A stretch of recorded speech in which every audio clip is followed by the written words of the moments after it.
dernière fois, il y avait des téléphones qui sonnaient. Est-ce que c'est ça que le cas s'est passé?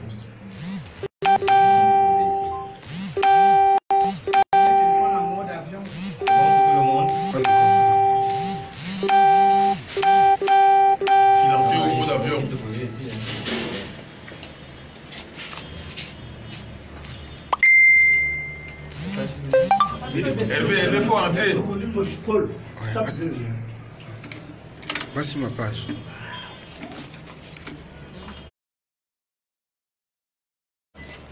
C'est la page du Cameroun Web.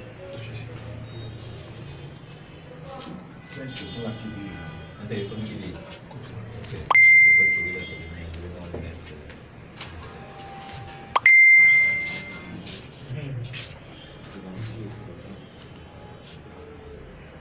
C'est toujours cela.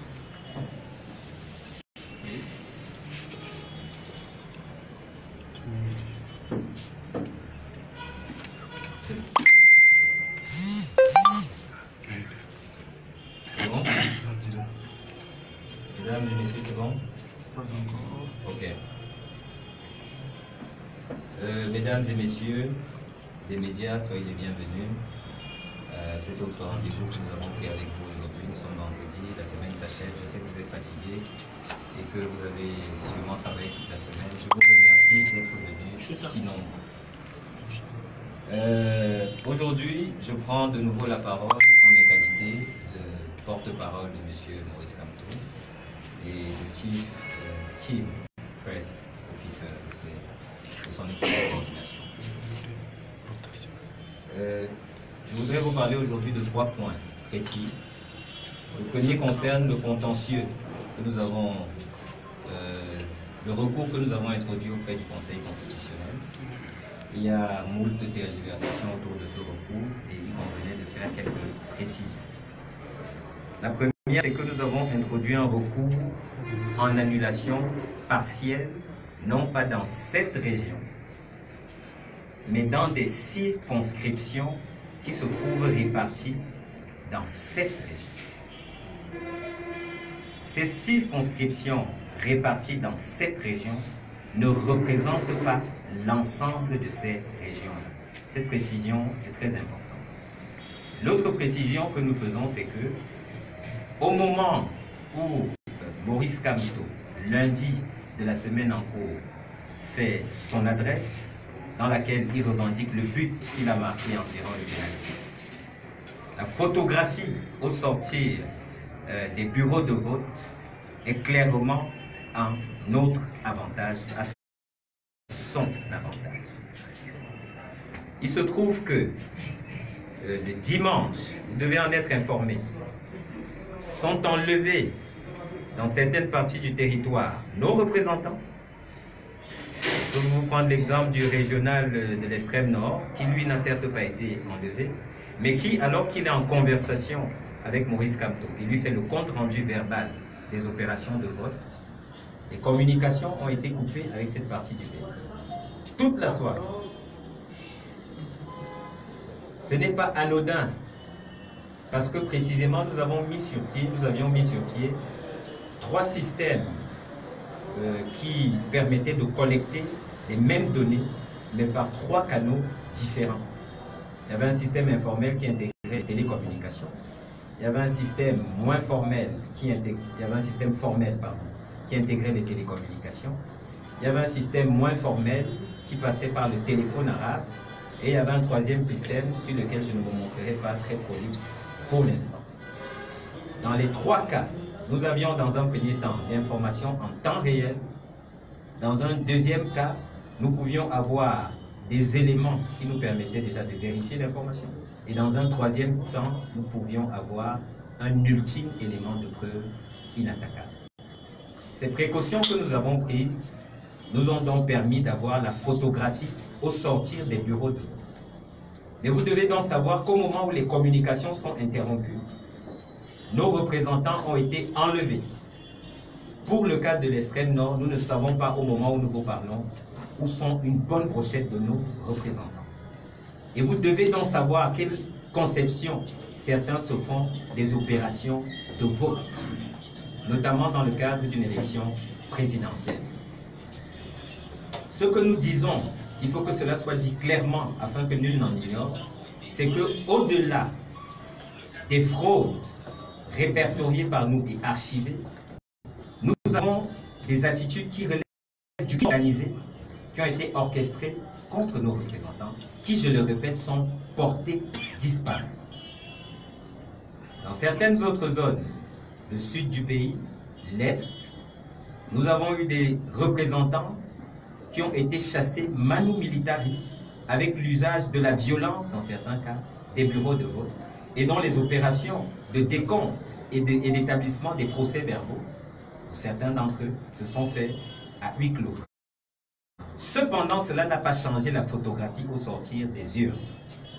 Et ce qui s'est donc passé ultimement, c'est qu'entre le moment où les procès-verbaux ont été dressés et après que les représentants soient repartis possesseurs de leurs procès-verbaux respectifs, il y a eu les enlèvements dont je parle et on leur a carrément arraché pour faire leurs procès-verbaux. Ça se passe dans notre pays, nous sommes au 21e siècle. Il y en a qui veulent être président sur la base de ce genre de choses. Nous avons déjà dit que cette année, aucun vol ne sera effectué ou opéré sur le vote des Camerounais. Nous défendrons ce vote et nous ferons en sorte que la vérité des urnes triomphe. Voilà les raisons pour lesquelles nous sommes devant le Conseil constitutionnel. Nous avons bien vu que certains ont été déçus parce que dans la palette de nos recours, ils avaient fait des incantations qui portaient sur la violence, la déstabilisation et j'en passe encore. Nous reviendrons dessus dans le troisième point.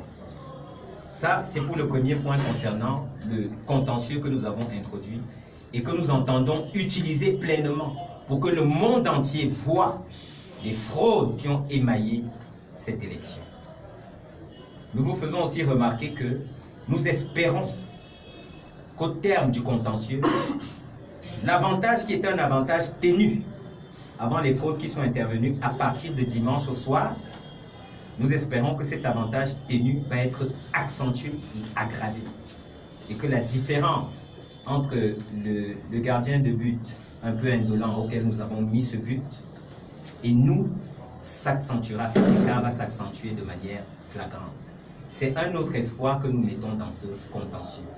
Il faut que celui qui a l'avantage, que cet avantage soit criard, soit évident pour tout le monde.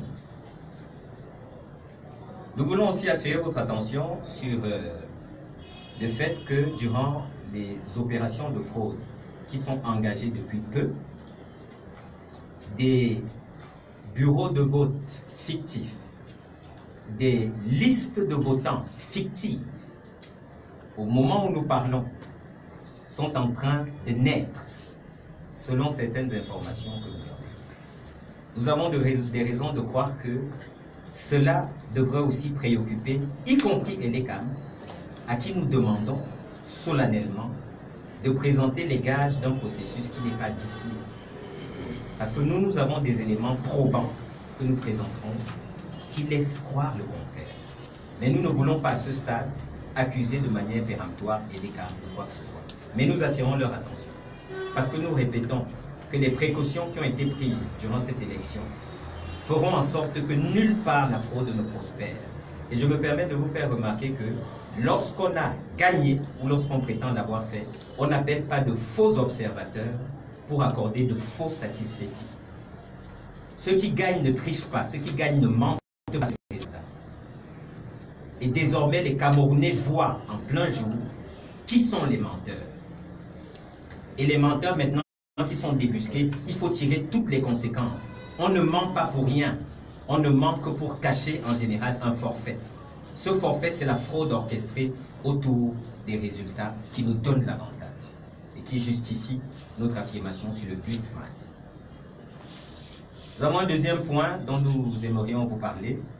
C'est que le trésorier national adjoint du MRC, M. Thierry Okala-Ebodé, nous le considérons désormais comme un prisonnier politique. Nous le considérons comme tel parce que nous ne comprenons pas qu'il ait fait l'objet d'une arrestation alors que, rendu dans son bureau de vote en Volier, il a trouvé, après avoir pris ses bulletins de vote, après s'être rendu dans l'isoloir, après avoir mis son bulletin dans l'enveloppe, lorsqu'il est revenu et a effectué son opération de vote, il a vu sur la liste des votants que sur son nom, quelqu'un avait déjà voté. Il s'est fait arrêter pour avoir protesté contre cela. Et le plus grave, c'est qu'aujourd'hui, Maurice Kamto s'est rendu pour lui apporter son réconfort, son soutien et marquer sa solidarité à l'égard d'un membre de son équipe. Et il n'a pas été autorisé à le rencontrer. Il y a eu des appels vers la délégation générale à la Sûreté nationale. La délégation générale à la Sûreté nationale a appelé la présidence.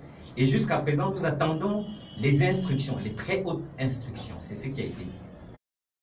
Dans l'intervalle, on a prié Maurice Kamto d'attendre ces instructions-là. Nous étions dans l'après-midi, en début d'après-midi, et jusqu'à présent, les instructions, les très hautes instructions sont attendues. Ça vous permet de voir la réactivité de ceux qui sont à Etoudi. Parce que c'est à Etoudi que l'ultime recours a été fait.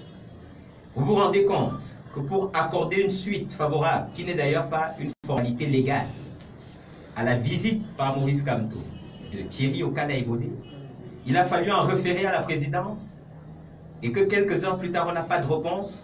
Imaginez-vous, chers Camerounais, voilà comment les dossiers sont traités chez nous. Voilà la célérité dont se réclame ceux qui refusent d'admettre le but encaissé. Nous disons donc sur la base de ces éléments que M. Okala Ebodé est un prisonnier politique. Parce que rien ne justifie ce traitement. Moi-même qui vous parle, à la suite de Maurice Kamto, je suis allé, j'ai demandé à le rencontrer et on m'a dit il n'a pas l'autorisation de communiquer. Vous vous rendez compte de la violation que cela représente? Il n'a pas l'autorisation de communiquer. Okala Ebodé a-t-il commis un crime? Non. Il a revendiqué son bon droit en disant quelqu'un a voté frauduleusement en mes lieux et places. Cela n'est pas normal. Et il se retrouve emprisonné pour ça. Aujourd'hui, il est dans la cellule de la PJ à Eligé-Sono pour ceux qui se sentiraient sensibles à son sort et qui voudraient lui apporter leur réconfort. Nous disons donc qu'en ce qui le concerne, nous ne sommes plus dupes. Cette affaire n'est pas ordinaire. C'est un prisonnier politique et il faut que l'opinion nationale le sache et le traite comme tel. Le troisième point, qui est un point très grave, mêle deux actualités. Désormais, les Camerounais reçoivent sur leur téléphone des messages de haine à connotation tribale. Et je sais que tous ceux qui sont ici savent de quoi je parle. Des gens qui ont des patronymes originaires de certaines ethnies sont présentés ou se présentent comme des tenants d'une sorte de tribalisme nouveau qui incite à la haine entre les communautés. Nous dénonçons cette orchestration que nous avons commencé à dénoncer il y a quelques jours et dont nous connaissons les artisans. Ce régime avait déjà érigé le tribalisme en norme de fonctionnement et maintenant il veut faire en sorte que ce tribalisme-là aboutisse à une guerre entre Camerounais. Nous attirons de nouveau l'attention des Camerounais. Évitez la manipulation.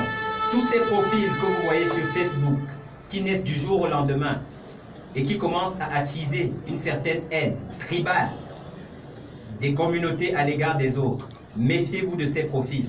Ce sont des faux profils et ils sont en mission. Nous le savons. Ne cédez pas à cela. Ne cédez pas à la provocation. Ne cédez pas à la tentation. En ce qui nous concerne, nous continuerons de réitérer notre discours de tolérance des Camerounais les uns à l'égard des autres et notre discours de diversité dont il faut se vanter. Les différentes tribus et ethnies camerounaises ont toujours su harmonieusement vivre ensemble. Que ceux qui veulent les diviser, parce qu'ils veulent rester au pouvoir, arrêtent ça. Qu'ils arrêtent, parce que nous ne sommes pas dupes. Cela est mêlé à une autre actualité parce que cette fin d'après-midi, ou durant cette journée, en début de journée, en matinée, un groupe de partis appelé le groupe des 20, certaines langues parfois plus inspirées que la mienne, disent « j'ai faim », je répète juste ce que certaines langues plus inspirées que la mienne disent, se sont réunis à l'hôtel Hilton, sans publicité, et ont fait une déclaration très grave par la bouche de celui qui faisait office entre guillemets de porte-parole, un avocat par ailleurs, et il a été dit dans leur déclaration que Maurice Kamto avait accordé une interview à un média étranger occidental et qu'il était prêt à vendre, il avait dit dans cette interview qu'il était prêt à vendre les intérêts du Cameroun aux puissances étrangères. Je paraphrase, parce que nous vous ferons in extenso le verbatim de ce qui a été dit. D'abord, que ce groupe sache que pour cette affirmation, il sera poursuivi. Nous ne laisserons plus désormais passer. Ça suffit la calomnie, ça suffit la diffamation. Nous sommes dans un moment très délicat et très sensible. Et nous voyons ceux qui veulent monter les Camerounais les uns contre les autres. Ils sont identifiés. C'est eux qui vous disent partout, attention, l'insurrection arrive. Mais ils le disent parce qu'ils préparent l'insurrection. Et ils préparent l'insurrection parce qu'ils veulent que la fraude triomphe. Ils veulent que nous nous taisions et que nous renonçons à exercer notre bon droit à l'avantage qui est le nôtre à la sortie des urnes. Et que sur cette base-là, nous laissons prospérer la fraude et le mensonge. Nous ne les laisserons pas triompher. C'est terminé. Nous sommes debout et nous résisterons. Et mieux, nous ferons mouvement vers l'avant pour que cette vérité élective triomphe. Ces gens qui entretiennent la haine ethnique, la division tribale, nous réitérons ici, nous répétons. Soyez vigilants. La CRTV, une fois de plus, a colporté avec une certaine légèreté les propos de ce groupe dont je viens de parler. C'est regrettable, nous le regrettons, et nous devons tirer la conclusion qui s'impose. Désormais, la CRTV a un parti pris qu'elle avait larvé au début de ce processus électoral. Désormais, elle assume ce parti pris. Nous attirons l'attention de ceux qui sont les dirigeants de la CRTV sur l'organe, sur le statut de l'organe dont ils ont la responsabilité. C'est un organe public, c'est le service public de l'audiovisuel et de l'information. Faites preuve d'objectivité et d'équité. Ne rendez pas flou ce qui est clair. Ne brouillez pas le signal de la vérité. Ne laissez pas le mensonge prospérer sur vos antennes. Après les faux observateurs de Transparency International, ne soyez plus le canal par lequel d'autres faux, grossiers, soient mis en exergue. Une fois que nous avons dit ces 3 points, nous vous remercions de votre attention et nous sommes disposés à répondre à vos questions. Merci de me passer la parole. Je suis Camille Jefferson, rédacteur en chef du quotidien Émergence. Alors, nous savons que MRC a introduit un certain nombre de recours, notamment à l'égard au Conseil constitutionnel. Sauf que nous savons également, vivant au Cameroun et en tant que journaliste, que c'est un organe qui est entièrement acquis à la cause du parti au pouvoir. Si on rentre même dans le détail des membres qui ont été nommés, on constatera qu'ils ont des affinités politiques très poussées avec le parti au pouvoir. Or, vous nous dites tout le temps que vous êtes prêts à défendre votre victoire.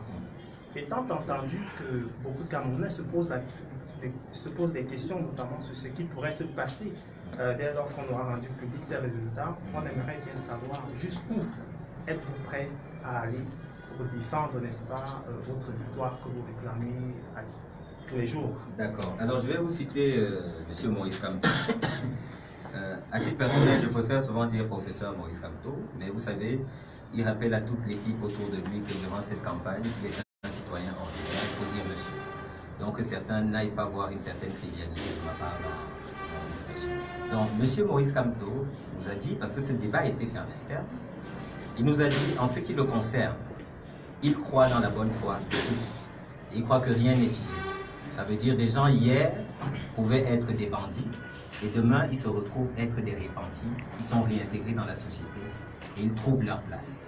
C'est d'ailleurs le sens qu'il a toujours accordé à l'interprétation qu'il faisait de son travail en tant qu'avocat, parce qu'il faut rappeler qu'il est avocat en plus d'être enseignant. Et donc lui, ce qu'il nous a dit, c'est on ne peut pas blâmer aujourd'hui le Conseil constitutionnel pour ses éventuelles erreurs d'hier.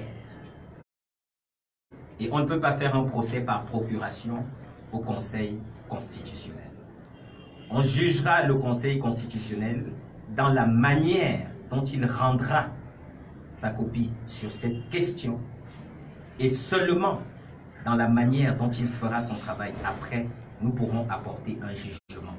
La balle est dans le camp du Conseil constitutionnel. Si le Conseil constitutionnel veut que la vérité des urnes soit la vérité du Conseil électoral, il ne tient qu'à lui. Si le Conseil constitutionnel veut jeter le trouble dans l'esprit des Camerounais en procédant en finissant par recourir de manière, on va dire, évidente envers et contre toutes les fraudes qui ont été recensées, ce sera sa responsabilité.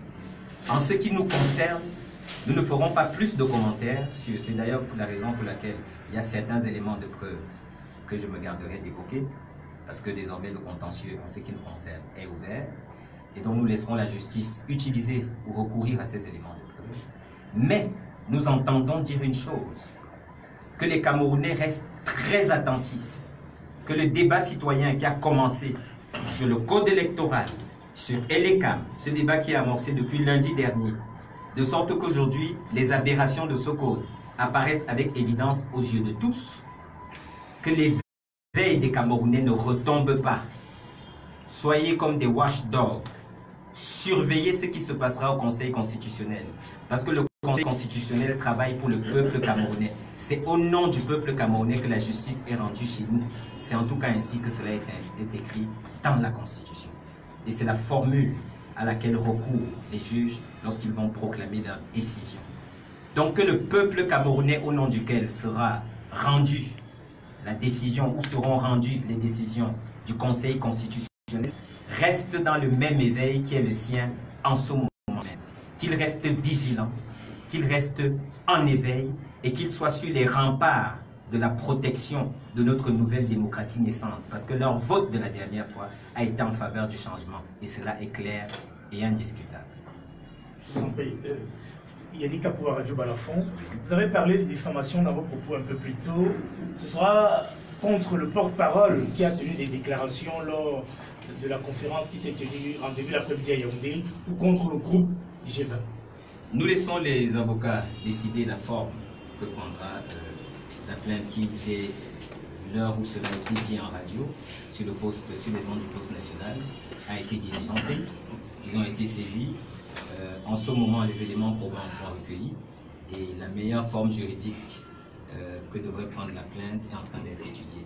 Donc, les experts que sont les avocats se chargeront le moment de retenir une approche ou une autre, de la personne citée ou le groupe, mais vous serez informés de toutes les façons.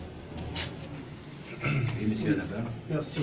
Jean-Marie Anaba de la radio ALFM. Je voudrais savoir, sur le cas M. Okala Ebode, vous avez dit tout à l'heure qu'il est interdit de visite, en tout cas en attendant les hautes instructions qui viendraient de la présidence de la République. Ce qui est sûr, vous êtes au contentieux post-électoral. Je voudrais savoir, revenant sur l'acte qui a été posé par M. Okala Ebode pour avoir contesté, il est vrai, ça rentre dans ce qu'on appelle des irrégularités de cette élection.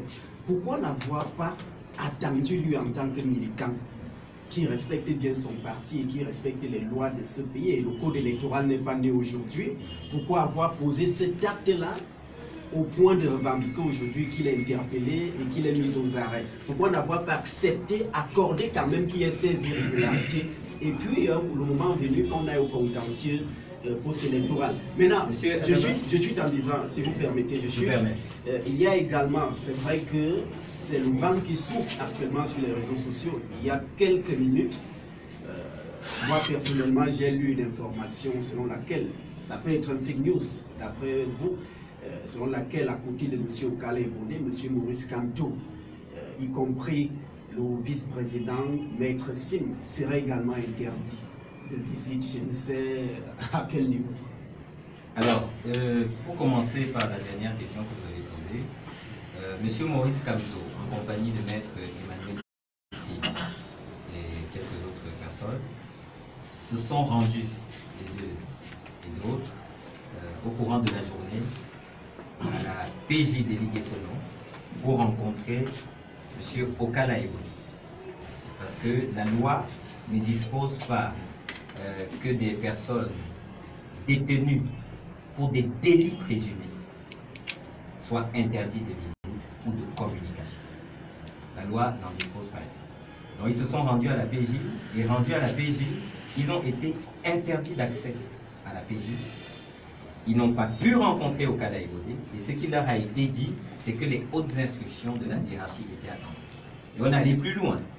On leur a précisé que la DGSN avait été saisie en son sommet, et que le sommet de la DGSN appréciait la célérité de notre belle administration, le sommet de la DGSN, pour une affaire de délit présumé, nous contestons d'ailleurs, parce que les opérations de vote se sont poursuivies, sans aucun, avec le même matériel de vote. Or, il y a des allégations qui sont faites concernant ce qui s'est déroulé dans ce bureau. La haute hiérarchie de la DGSN, appelée la haute hiérarchie de la présidence, a tout dit, et nous attendons encore. Et pendant le temps où M. Maurice Kamto attendait, il a été prié de se retirer pour que son attente ne soit pas jugée comme étant, que ce ne soit pas incongru, qu'il reste là-dedans. Alors en réalité, il aurait pu rester, mais la vérité c'est qu'il n'a pas voulu mettre dans l'embarras ce qui l'invitait à se retirer. Et donc Maurice Kamto s'est retiré, et jusqu'au moment où je vous parle, il attend que les autres instructions permettent qu'il aille rendre visite au Calais. Ça, c'est pour l'information concernant ces cas. Vous avez dit un peu avant que sur l'attitude de Thierry Okada Ebode, il aurait pu avaler cette douleur et continuer. Je vous demande de pardonner Okada Ebode d'être un être humain et de ne pas supporter l'injustice. Pardonnez-lui ça. Pardonnez-lui d'avoir l'attitude de celui qui s'est senti floué et à la limite agressé.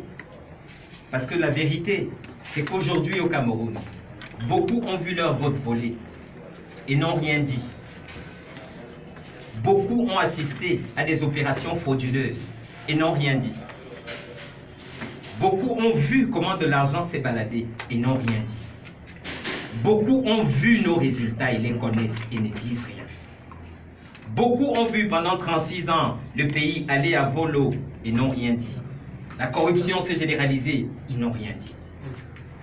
Dans la coalition autour de Maurice Kamto, la philosophie qui anime ceux qui en sont les principales parties prenantes, c'est que c'est terminé de laisser prospérer l'injustice. Ça suffit qu'à chaque fois c'est l'arbitraire qui l'emporte sur la règle de droit. Là et sur les autres cas, nous ne laisserons rien passer. Et c'est la consigne qui avait été donnée. Défendez vos droits vigoureusement et avec énergie. Ne laissez pas arbitrairement que les gens abusent de vos droits. C'est ce que Okada Ebode a essayé de faire en prêchant par l'exemple. Parce que le parti dont il est membre, le MRC, c'est le message qu'ils diffusent à tous leurs sympathisants et à tous les bénévoles qui les ont aidés. Alors imaginez-vous que Thierry Okada ait renoncé à faire en sorte que son droit soit respecté. On en serait où? C'est, je pense, ce qui a déterminé Thierry Okada. Je n'ai pas discuté avec lui, puisque je vous ai expliqué tout à l'heure comment ça s'est passé. Je n'ai pas eu le privilège de discuter avec lui, mais je pense que c'est une résistance face à l'injustice. Et j'aurais été là, on aurait été deux à résister, j'en suis certain. Oui, monsieur Cyril Châtelain. Moi, c'est Cyril Châtelain, je travaille pour l'Unanis FM. Je voudrais m'appesantir sur les plaintes dont le MRC a porté contre certaines personnes ou organisations. La première, on a eu entendre on a eu dire que une plainte sera déposée contre Pascal Chalman ou Sanga Yanding. Une autre plainte sera déposée contre la CRTD pour avoir interviewé les faux observateurs internationaux. Et tout de suite, on vient d'entendre. J'ai vu propager des fausses nouvelles. D'accord. Et tout de suite, on vient d'entendre qu'une autre plainte sera déposée contre le G20 pour avoir également diffusé de fausses nouvelles. Alors, est-ce que toutes ces plaintes ne vous éloignent pas de l'essentiel? Est-ce que ça fait un peu trop à l'une semaine? Et à côté de cela, si oui, est-ce que vous avez déjà porté ces plaintes à l'attention de ces personnes? Contre qui est-ce que vous avez déjà commencé? Alors, vous posez la question de savoir si ces plaintes ne nous éloignent pas de l'essentiel. Exact. Ces plaintes nous mettent au cœur de l'essentiel. S'agissant par exemple de Thierry Okada dont je parlais tout à l'heure, l'essentiel ici c'est quoi? Il y a eu fraude dans ce monument. Et aujourd'hui, on se contente de l'accabler et on oublie ce qui a causé sa réaction d'indignation. Sur la question des plaintes qui sont déposées, c'est aussi de la pédagogie citoyenne. C'est une invite au civisme. Si nous commençons à nous faire justice nous-mêmes ou à éviter les canaux légaux de contestation lorsqu'on a été victime, lorsqu'on a eu ces droits qui ont été bafoués, si nous ne pouvons pas montrer le bon exemple au Cameroun, demain ce pays explose. Parce qu'en ce moment, nous savons dans le pays quelle est l'atmosphère qui est. Et vous remarquerez que notre discours jusqu'à présent, depuis que M. Maurice Kamto a pris la parole lundi, est un discours tempéré, mesuré et même pudique à certains égards. Mais vous voyez qu'en face de régimes qui s'accrochent envers et contre toute logique, y compris envers et contre la logique électorale des urnes, ce régime fait peser une sorte de psychose, l'orchestre l'organise en vendant la peur aux Camerounais, en faisant peser sur eux le risque de la violence. Nous sommes donc par cette attitude au cœur du problème. C'est le respect des règles et la liberté que certains se donnent d'agir comme si les règles n'ont pas de prise sur eux. C'est ça le cœur du problème. C'est que les gens prennent que dans une république, dans un pays ordinaire, ce ne sont pas les humeurs ou du président ou du ministre de l'administration territoriale, contre lequel aussi les plaintes sont en train d'être diligentées, parce que vous avez oublié de mentionner ça tout à l'heure. Ce ne sont pas les humeurs des personnes qui régulent l'existence de la République. C'est les lois et les règlements, et pas autre chose. Il n'y a pas d'état d'âme. Ça, c'est le message fort. Et l'autre message fort, c'est que nous ne pensons pas que c'est avec la violence qu'on règle des problèmes. Nous pensons que ceux qui ont l'habitude d'utiliser la violence vont découvrir qu'avec de l'intelligence, de la subtilité et de la finesse, ils peuvent être mis à mal et ils peuvent être démasqués. C'est pour cela que leurs mensonges désormais courent les rues et plus personne n'est dur. Les Camerounais sont debout, réveillés, ils ne se rendormiront pas demain. En tout cas, nous nous y veillons. Donc, nous sommes au cœur du problème parce que, vous voyez, de porter plainte, ça ramène le débat judiciaire. Et une fois que le débat judiciaire est mené, les gens viennent, ils témoignent et on sait ce qui se passe. Et au terme de cela, selon la qualité des décisions rendues, on peut faire le procès des uns et des autres. On peut dire nous avons un système judiciaire qui fonctionne, ou on peut dire nous avons un système judiciaire qui ne fonctionne pas. Alors, quels sont les plaintes qui ont déjà été diligentés? Dans quelques jours, nous vous ferons le point, mais soyez sûrs qu'elles sont toutes, autant que je vous les ai citées à chaque fois, elles sont des diligences relatives à elles, sont engagées. Et les avocats qui sont commis à cette tâche travaillent d'arrache-pied là-dessus. Parce que comme vous imaginez bien, l'essentiel c'est que ce soit parfaitement ficelé. Et qu'au moment où l'acte de dépôt intervient ultimement, que nous ne regrettions pas d'avoir commis certains détails, notamment au niveau des preuves qu'il faut rapporter. Oui, Serge Aimé, Nicoy. Deux questions. La première, l'espérance du contentieux post-électoral en rapport avec les structures antérieures, c'est que généralement les recours sont acceptés dans la forme mais rejetés sur le fond. Pour quelle raison? Parce qu'il n'y a jamais eu un constat d'issue des cas de dénonciation des fraudes ou bien des irrégularités dont les acteurs politiques font toujours mention. Est-ce qu'en réalité, aujourd'hui, on ne dépose pas les recours juste pour la forme et que on va succomber justement à des cas d'échec de ces recours-là? Parce que l'on sait que l'issue ne peut pas se déployer après 17 heures, selon la loi qui est prévue. Première question. Deuxième question, quelles sont les actions de mobilisation que vous allez justement diligenter par rapport au cas de Thierry, au cas là qui est toujours incarcéré? Nous avons d'abord voulu, sur votre deuxième question, nous avons d'abord voulu marquer un temps pour que l'opinion nationale comprenne qu'en ce qui nous concerne désormais, Thierry Okala Eboni, nous le considérons comme un prisonnier politique. Et donc à partir de maintenant, la nature des actions que nous mènerons seront modulées en fonction de cela. C'est un temps qui commence dès demain. À chaque fois, nous garderons à l'esprit le respect de la loi, le respect des règlements et un usage intelligent de notre Constitution qui permet aussi bien d'organiser la protestation que les revendications, y compris sur la voie publique. la Constitution en dispose de manière claire lorsque cela est nécessaire. Donc, nous engagerons bientôt des actions dans ce sens-là. Prenez un peu votre mal en patience, vous serez informés en temps opportun, parce que là aussi, il y a des gens qui travaillent à ça, et je ne voudrais pas ici présumer de leur travail ou de donner l'impression que leur travail ne sert à rien. Sur ce que vous avez demandé, votre question précédente, concernant le contentieux et le fait qu'il y a un classique, il est toujours rejeté sur le fond et accepté sur la forme.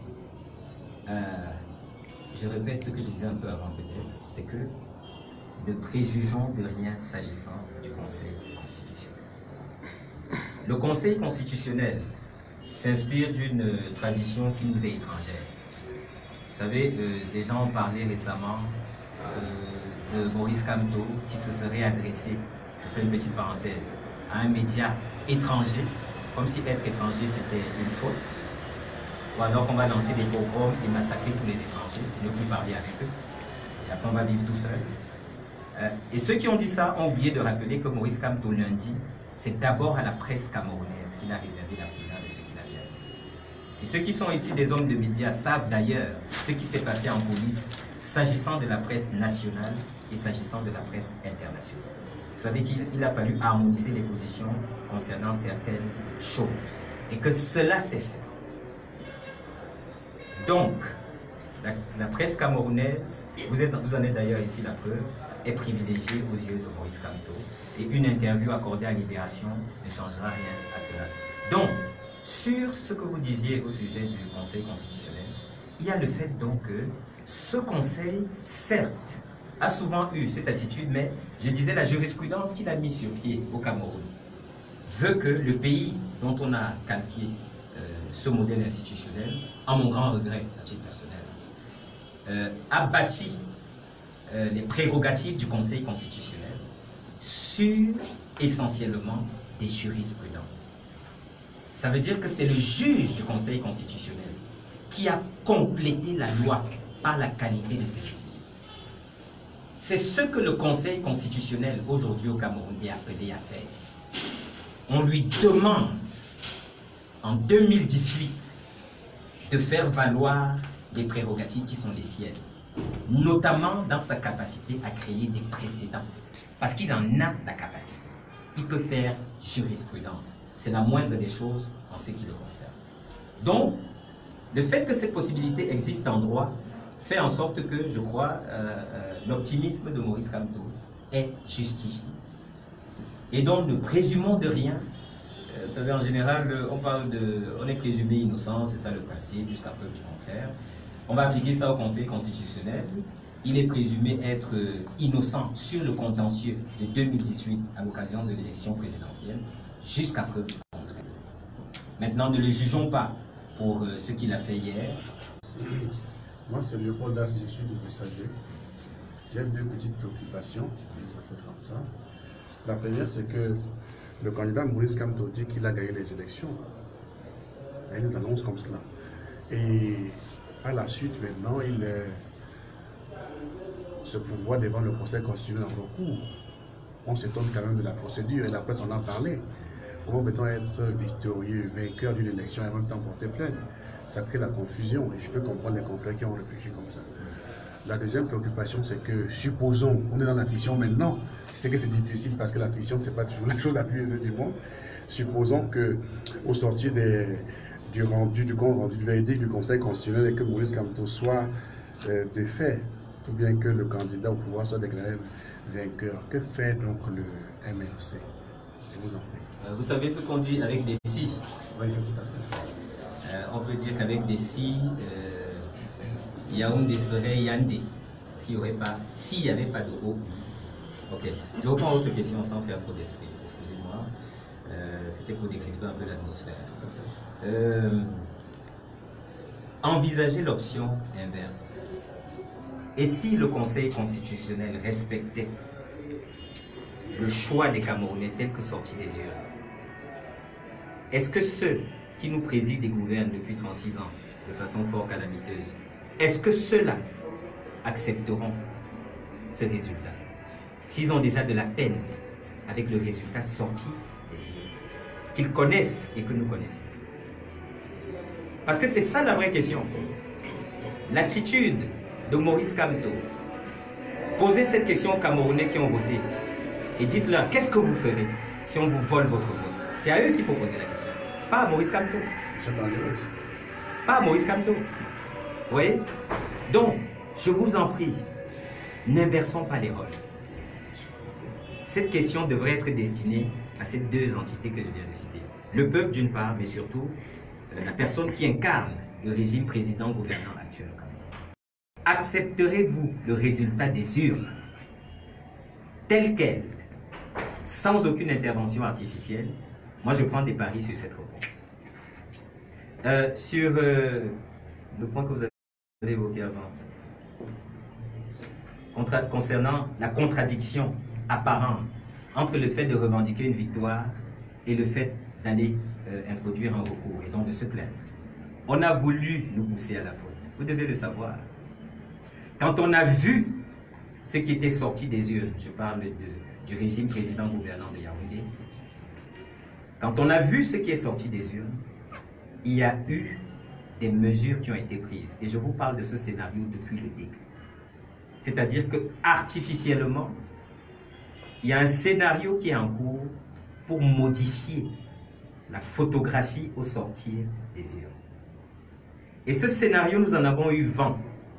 Parce que vous devez savoir, il faut peut-être le dire à l'opinion nationale, il y a dans ce régime des gens qui sont nos alliés.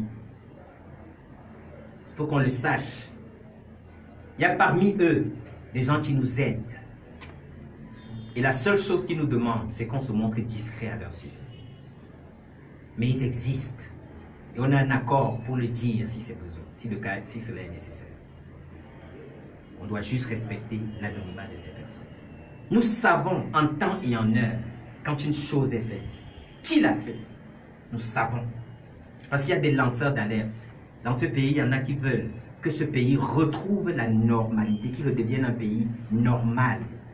Et ces gens-là, ils ont certes peur des représailles, mais ils n'ont pas peur de transmettre des informations pour que les mesures correctives soient prises. Et ces gens-là, ils viennent de partout, contrairement au discours qu'on veut tenir. Parce qu'il y a des faux profils qui sont créés, sachez-le. Des faux profils sont créés, un discours tribal est mis en exergue pour monter les communautés les unes contre les autres. Ça ne marchera pas. En tout cas, ce piège ne passera pas par nous. Ceux qui en sont les instigateurs répondront, ils rendront compte, et devant l'histoire de notre pays, et devant la justice de cas échéant. Parce qu'on vous voit. Croyez que vous êtes caché? On vous voit, on sait qui vous êtes. Donc, il n'y a pas de contradiction. Parce que ces tripatouillages dont je parle, quand ils ont été enclenchés, à partir de dimanche soir, je vous donne un exemple concret.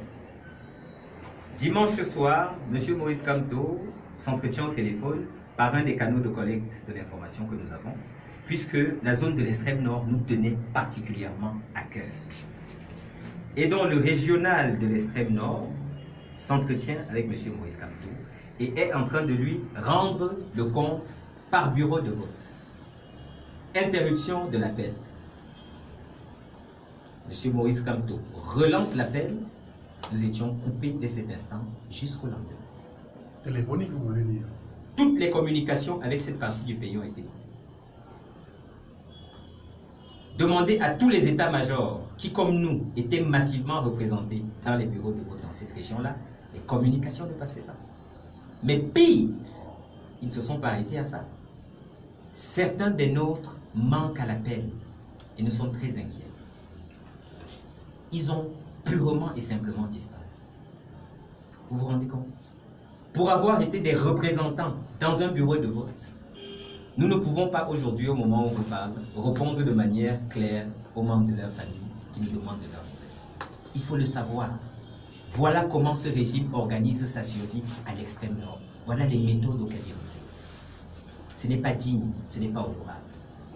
On ne peut pas, aux yeux du monde, arriver et dire « je suis président » sur la base de telles choses. Sachez-le. Et ce scénario s'est poursuivi comment?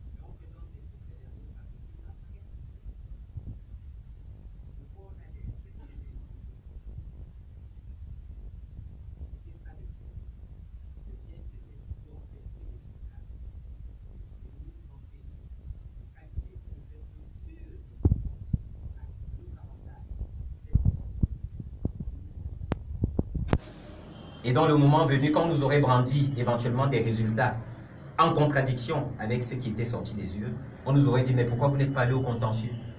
Vous ne respectez pas la loi du Cameroun. Vous voulez l'insurrection. Vous voulez que les Camerounais s'entretuent. Vous voulez vendre le pays aux intérêts étrangers. Mais en l'état actuel, si le pays est vendu à des intérêts sont totalement opaques et incontrôlés, c'est aujourd'hui. Ce n'est pas demain, il ne faut pas en parler comme si ce sera au futur. Nous, ce qu'on veut, et c'est le souci que nous avons, c'est le souci de Maurice Kamto, c'est que les intérêts des Camerounais reviennent au cœur de la manière dont cette République est administrée. C'est aussi simple que ça. Et donc aujourd'hui, avec un culot incroyable, les bourreaux, ceux qui font souffrir les Camerounais, viennent devant les mêmes Camerounais et disent « C'est Maurice Kamto qui vous fait souffrir. Tous vos problèmes viennent de Maurice Kamto. » Qui peut croire une chose pareille? Ça ne marche pas. Ça pouvait marcher avant, ça ne marche pas. Donc c'était ça le piège, c'était l'écueil qu'il fallait éviter. Il fallait montrer définitivement à ceux qui en doutent encore que nous sommes des républicains et que notre avantage dans les urnes, nous le défendrons selon les canaux légaux. Et nous les défendrons jusqu'au bout. Je vous réitérais tout à l'heure que lorsque le Conseil constitutionnel aura pris la décision de donner le sens que le peuple camerounais devra avoir à choisir après sa décision, nous, en ce qui nous concerne, nous tirerons les conséquences de la décision du Conseil constitutionnel. Et nous serons dans le camp du peuple camerounais. S'il jubile, nous jubilerons avec lui. S'il pleure, nous pleurerons avec lui. Si un autre caractère traduit son humeur, nous partagerons cette humeur avec le peuple camerounais. Parce que c'est lui qui a la souveraineté et personne d'autre. Oui. Nous du quotidien Émergence. Vous proclamez une victoire sans chiffre. Et cet après-midi, on nous posait encore la question sur quelle base est-ce qu'ils proclament leur victoire. Et parlant justement de la campagne à Maroua, on nous fait savoir qu'il n'y avait pas que Maroua Salak qui devait voter. Que répondez-vous à cela? Alors, d'abord, nous ne proclamons pas notre victoire. Je réitère que M. Maurice Kamto est un juriste, un enseignant de droit et aussi d'une certaine façon un praticien du droit puisqu'il est avocat national et international. Il n'a pas proclamé de résultat. C'est un fait. Laissez toutes ces personnes qui aiment entretenir la conjecture, le malentendu, qui aiment que les Camerounais se retrouvent abreuvés par des contre-vérités. Résister à ça. La proclamation, ça a un sens. Et celui qui est chargé de la proclamation au Cameroun est connu, c'est le Conseil constitutionnel.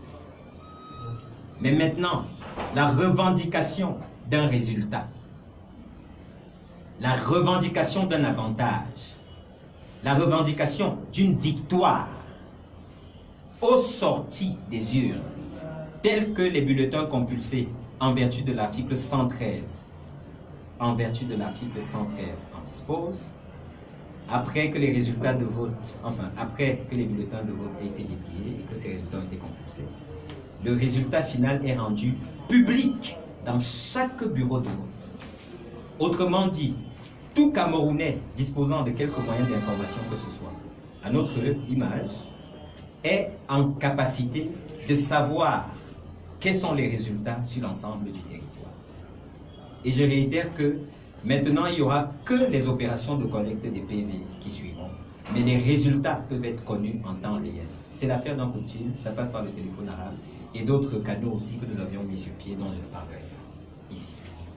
Donc, il n'y a pas d'autoproclamation de victoire.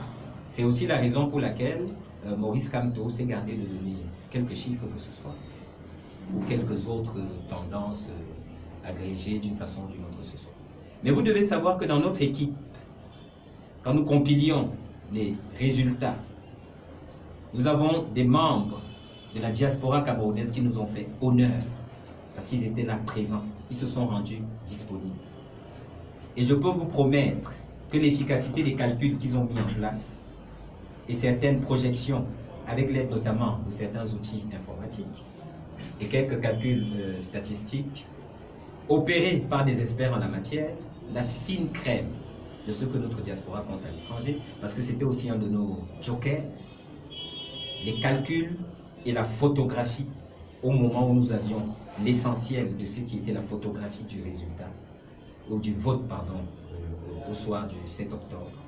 Cela a pu être calculé et assurer le propos de M. Maurice Kamto dans la revendication de son but et du pénalty qu'il a tiré avec succès. Ça veut dire que vous avez un pourcentage approximatif. Nous avons mieux qu'un pourcentage approximatif, mais ne me demandez pas de violer la loi camerounaise. C'est bien dit. Je crois que nous avons fait le tour. Paul. Oui, une dernière question d'un frère qui n'est pas là malheureusement. Il aimerait savoir quels sont les motifs que vous avez introduits dans les dossiers que vous avez acheminés au niveau du Conseil constitutionnel pour le contentieux. Je crois que bientôt, et c'est peut-être l'occasion de vous le dire, le pool d'avocats qui a été constitué pour notre contentieux, des avocats plus que prestigieux, des générations historiques d'avocats venus de partout, une belle mosaïque de notre pays qui ont été constitués pour notre contentieux qui va être un contentieux historique dans ce pays et dont le pays sortira à jamais changé. Je peux vous promettre qu'ils feront une communication sur la modalité la modalité qui sera retenue sera probablement celle d'une conférence de presse. Et vous, les hommes de médias et femmes de médias, vous serez conviés à cette conférence de presse très bientôt. Et donc, vous pourrez leur poser des questions, parce que sur ce plan-là, c'est un plan technique. Dans une certaine vie, j'ai été un peu juriste, mais c'est une certaine vie. Je ne veux pas avoir de prétentions qui dépassent ma compétence. Donc, à ce moment-là, vous aurez tous les détails concernant les motifs qui ont été retenus. Un commentaire sur le Congrès américain qui demande au gouvernement de compter, de publier les résultats de vote bureau par bureau. Nous n'avons pas de commentaire sur l'invite du Congrès américain. Parce que nous avons la faiblesse de croire que c'est aux Camerounais de prendre leur destin. Et ils le prendront. Ils ont montré le 7 octobre qu'ils étaient capables de le faire. Ils ont montré aux yeux du monde qu'on pouvait cesser de se moquer d'eux. Qui ne sont pas des moutons. Et je crois que je vous rappelle quelque chose. En effet, les Camerounais ne sont pas des moutons. Ils l'ont montré. Et croyez-moi, dans les jours qui viennent, ils le montreront encore. Et ce qui nous importe, c'est ça. Parce que notre véritable objecteur de conscience, celui qui nous dit ce qu'on a à faire, c'est le peuple camerounais. Excusez-moi de parler avec cette passion, c'est que je la calque de Maurice Kamto parce qu'on avait un débat sur cette question. Et c'est avec la même assurance qu'il me répondait ce que je viens de vous dire. C'est-à-dire que son patron, c'est le peuple camerounais. Il ne s'occupe pas du reste. Merci pour votre attention. Salut aux internautes et à très bientôt. Merci.